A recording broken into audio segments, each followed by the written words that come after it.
I think letting go of grudges is very important when it comes to growing up. I think you need to let go of your ego and actually embrace all of the emotions that makes us human. If you're not honest with yourself, don't try to dictate everyone else. With that being said, yeet should say nigga. No, I'm not a coon, and yes, I know the history of slavery and segregation and yada yada yada. I don't want to downplay what black people went and are still going through, but I'm just so tired of hearing and basing so many of my actions off of slavery and everything that came after. I know we're supposed to remember our history or we're doomed to repeat it, but oh my god, an entire month every year? An entire month to hear about the shit I've been hearing about in my all-black middle school all the time? An entire month to hear what my mom tells me every day? If you're white, you probably don't know, but us blackies have to hear about this shit so much that slavery and racism is just ingrained into us. No Name says she feels like a clown when she's dancing on stage for the white people with them screaming nigga at her. It's like religion. You scare them young, so whenever they're about to do bad stuff, they just think about burning in hell for eternity, and then they rethink their decision.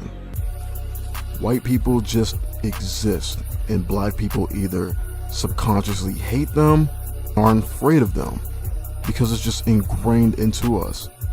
I used to be afraid of them.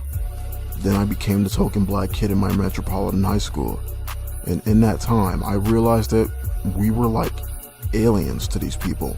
A lot of races were.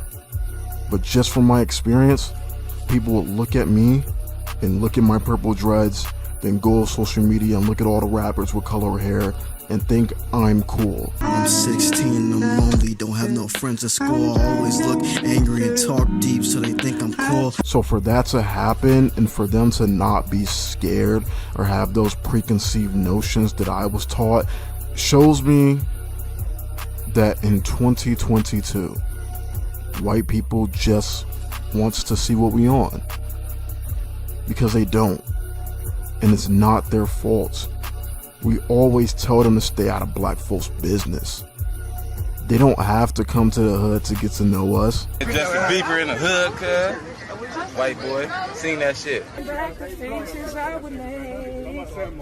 fan of yours, the rock star. 26, I'll shoot 7, my little homie. 8. It's them hot shoes, man. You of course like everybody else. At the end of the day, the culture is black. It's cool to be black, and kids want to be cool.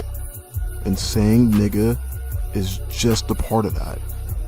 I'm sorry, but I don't agree with No Name not performing because there's predominantly white people at her shows. Let's just all be one and try not to segregate everything. Remember when Twitter had a meltdown because a white girl put natural hair on her white Animal Crossing character? Why do we worry so much about the past? So much was wrong about the past. Just be honest with yourself and accept that we're all making this stuff up as we go. Women call each other bitches, but we can't, right?